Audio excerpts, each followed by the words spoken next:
Jakarta, dikutip dari media loginews.id beberapa bulan lalu telah diberitakan lantaran dugaan penyalahgunaan dan penimbunan bahan bakar minyak, BBM, bersubsidi. Sampai saat ini masih kerap terjadi, puluhan kendaraan diduga sudah dimodifikasi masih berkeliaran di sekitaran Jakarta, Bekasi. Aktivitas terlihat pada Senin malam, 19 Desember 2022, hal tersebut tentu merupakan tindak pidana, pasalnya perilaku tersebut sangat merugikan masyarakat dan negara.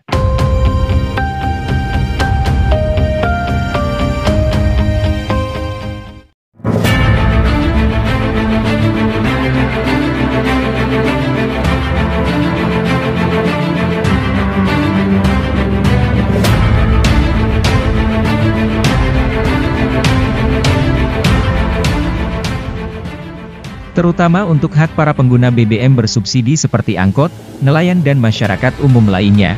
Kemudian, awak media investigasi di Jalan Raya Bogor, Jakarta sampai wilayah Bekasi, kerap terjadi dugaan kendaraan yang sudah dimodifikasi mengisi BBM bersubsidi di SPBU ke SPBU lain. Menurut pengakuan dari sopir, kernet kendaraan yang diduga sudah dimodifikasi mengatakan mencatut nama institusi sebagai pemilik dugaan penyalahgunaan dan penimbunan BBM bersubsidi tersebut.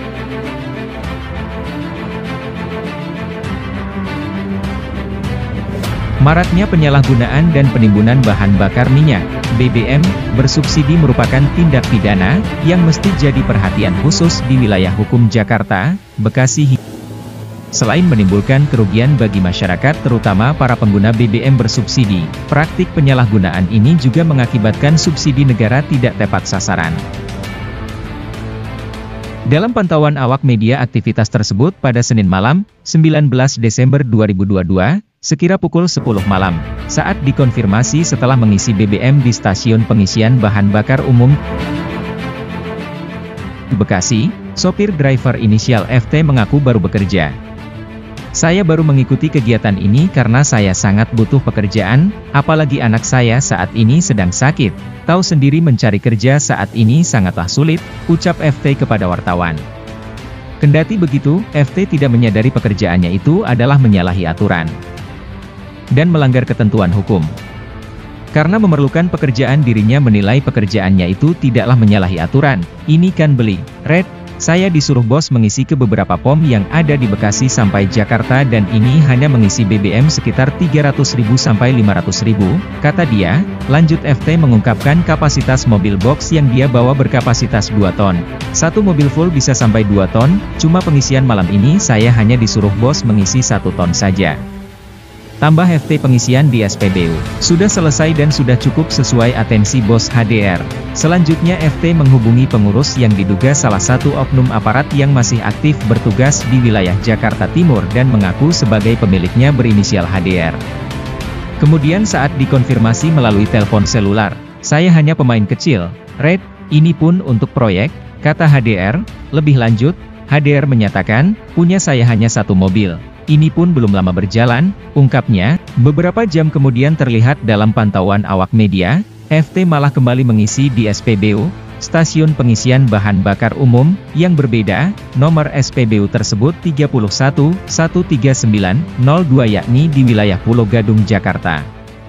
Sekira pukul 0.30 WIB, 20 Desember 2022, perlu diketahui aktivitas tersebut menyalahi aturan diduga mobil yang sudah dimodifikasi yang berkapasitas ribuan liter tersebut akan ditimbun kemudian untuk dijual dengan harga fantastis kepada proyek tersebut. Untuk diketahui dalam hal ini ketentuan dalam Undang-Undang Nomor 22 Tahun 2001 tentang Minyak dan Gas Bumi, Migas. Penerapan denda dalam penyalahgunaan BBM juga mendapatkan dukungan dalam Undang-Undang Cipta Kerja, Ciptaker, Pasal 55, yang disebutkan bahwa, penyalahgunaan pengangkutan BBM ataupun perniagaan BBM maka di situ akan dikenakan sanksi denda mencapai 60 miliar rupiah dan hukuman pidana 6 tahun penjara. Hingga berita ini diterbitkan tim investigasi akan mencari data lainnya dan mengkonfirmasi lebih dalam, guna mengungkap penyelewengan solar bersubsidi ke pihak terkait, untuk menyikapi permasalahan serius itu hingga merugikan negara.